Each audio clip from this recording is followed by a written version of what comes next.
You're listening to the Slavic Literature Pod, your shelf help guide to all things Slavic.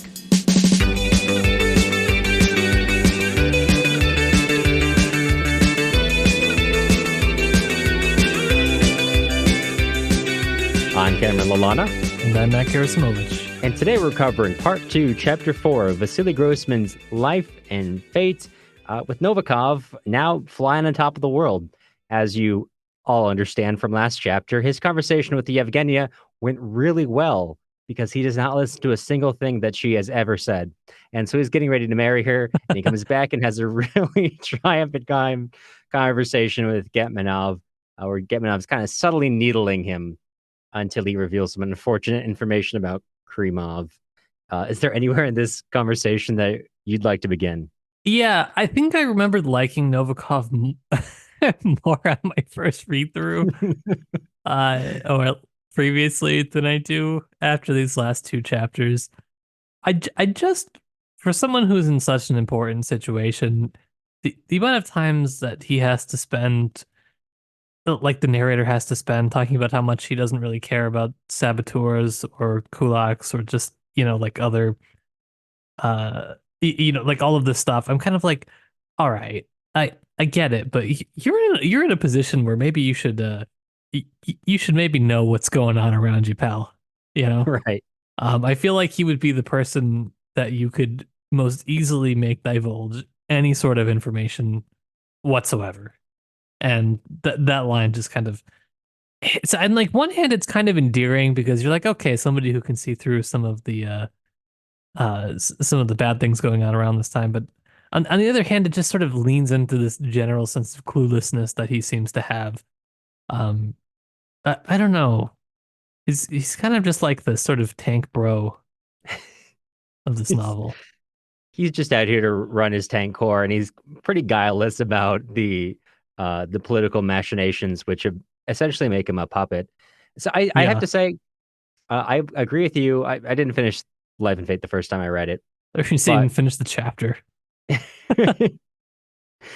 But coming from Stalingrad to here, I'm almost like, I feel like Stalingrad is Karenin in like the first third of Anna Karenina, and now Novikov is like speed running the rest of Karenin's arc and the rest of Anna Karenina, where he's got this, so theoretically, this moral superiority in how he's going about. He's not, party apparatchik. He's just the tank guy. He just wants to win the war. But because he's so willing to accept that role, he becomes completely, totally brought in by other people to use him to not so great ends.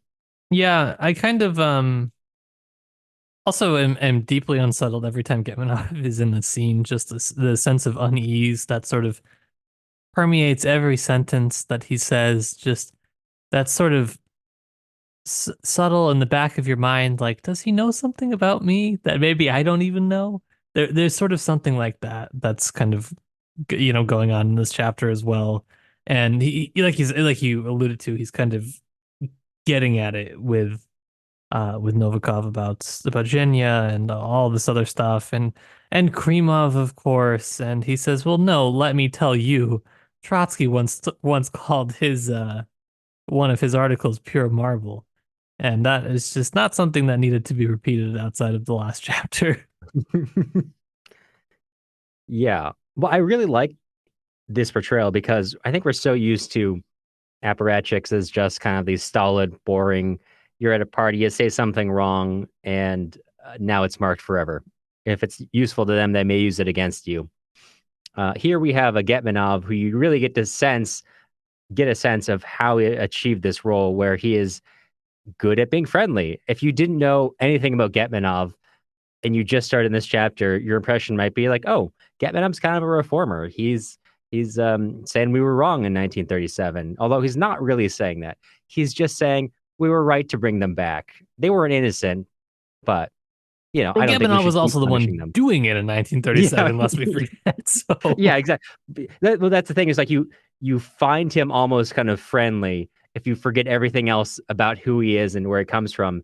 And with that knowledge, you understand that this is a pretty calculating conversation, which is something that Novikov is completely unable to see because he's so inexperienced in this political arena that you understand the kind of power of Getmanov's personality instead of just relegating him to being this sort of stolid, you know, stuffy bureaucrat. Yeah, and well, that's what's endearing, I think, for Novikov to me, and probably to maybe some of the people, at least prior maybe to the last chapter, or some of the parts of this chapter. But I think that that is the a great problem of the Soviet Union, or was a great problem of the Soviet Union, was that these were the people that climbed up the ranks to lead it, and eventually you go from having a very highly principled sort of set of politics to basically chameleon politics, where everyone is sort of trying to uh, see what everybody else is trying to do, and no one's really standing for much of anything. And so you have a bunch of, high-ranking, powerful bureaucrats that, uh, are just kind of wishy-washy, which is probably not really how you would tend to think of a Soviet bureaucrat. Like you said, you tend to think of them as unwavering, maybe. And they are unwavering, but only to things that are incredibly wavering, right? As soon as there's any push or pull, they're immediately shifting, and that's not really that helpful. Yeah, I think that's all I really want to get into this chapter. Just that Getmanov's a character.